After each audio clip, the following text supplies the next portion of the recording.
ନମସ୍କାର। କେବେ ଭାବିଛନ୍ତି ଆମ ସଭ୍ୟତାର ଆରମ୍ଭ କିମିତି ହେଲା? ଆମେ ଯେଉଁ ସମାଜରେ ରହୁଛେ ତାର ମୂଳ ଦୁଆ କେଉଁଠି? ଏ ସବୁର ଚେର କୁଆଡ଼େ ଲମ୍ବିଛି?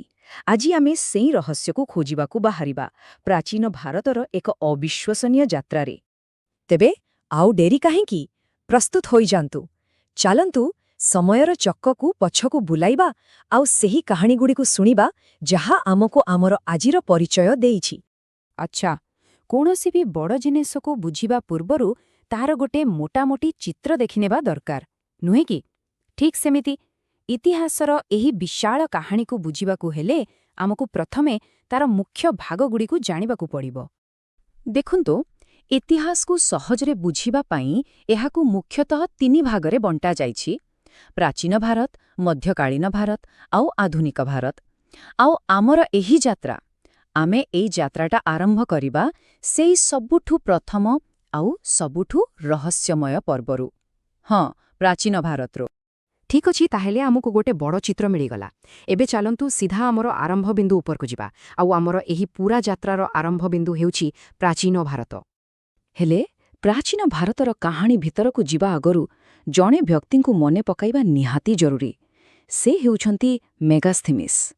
ଜାଣିଛନ୍ତି, ତାଙ୍କୁ ପ୍ରାଚୀନ ଭାରତୀୟ ଇତିହାସର ଜନକ ବୋଲି କୁହାଯାଏ, କାହିଁକିନା ତାଙ୍କର ଲେଖା ଇଣ୍ଡିକା, ସେହି ବହି ଆମକୁ ସେହି ହଜିଯାଇଥିବା ସମୟର ଏକ ଜବରଦସ୍ତ ଝଲକ ଦିଏ। ତେବେ ଆମର ଏହି ପ୍ରାଚୀନ ଭାରତ ଯାତ୍ରାର ମାନଚିତ୍ର ବା ରୋଡମ୍ୟାପ୍ଟା କେମିତି ହେବ? ଆମେ କେଉଁ କେଉଁ ମୁଖ୍ୟ ପର୍ଯ୍ୟାୟ ଦେଇ ଆଗକୁ ବଢ଼ିବା? ଆସନ୍ତୁ ସେ ରୋଡମ୍ୟାପ୍ ଉପରେ ଟିକେ ନଜର ପକାଇବା। ଦେଖନ୍ତୁ, ଆମ ଯାତ୍ରା ଆରମ୍ଭ ହେବ ସେଇ ପାଷାଣ ଯୁଗରୁ, ଯେତେବେଳେ ମଣିଷ ପଥରକୁ ହତିଆର କରିଥିଲା। ସେଠୁ ଆମେ ଯିବା ସିନ୍ଧୁ ଉପତ୍ୟକା ସଭ୍ୟତାର ସୁନ୍ଦର ସୁପରିକଳ୍ପିତ ସହରକୁ। ତାପରେ ଆମେ ଶୁଣିବା ବୈଦିକ ଯୁଗର ପବିତ୍ର ମନ୍ତ୍ର, ଜାଣିବା ମହାଜନପଦ ଓ ମଗଧ ସାମ୍ରାଜ୍ୟର ଶକ୍ତି ବିଷୟରେ, ଆଉ ତାପରେ ଦେଖିବା ମୌର୍ଯ୍ୟ ସାମ୍ରାଜ୍ୟର ବିଶାଳତା।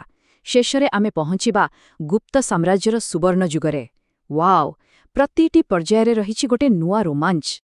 ତ ଏହା ହିଁ ଆମର ପୂରାପୂରି ଯୋଜନା। ଏକଦମ ସ୍ପଷ୍ଟ, ନୁହେଁ କି?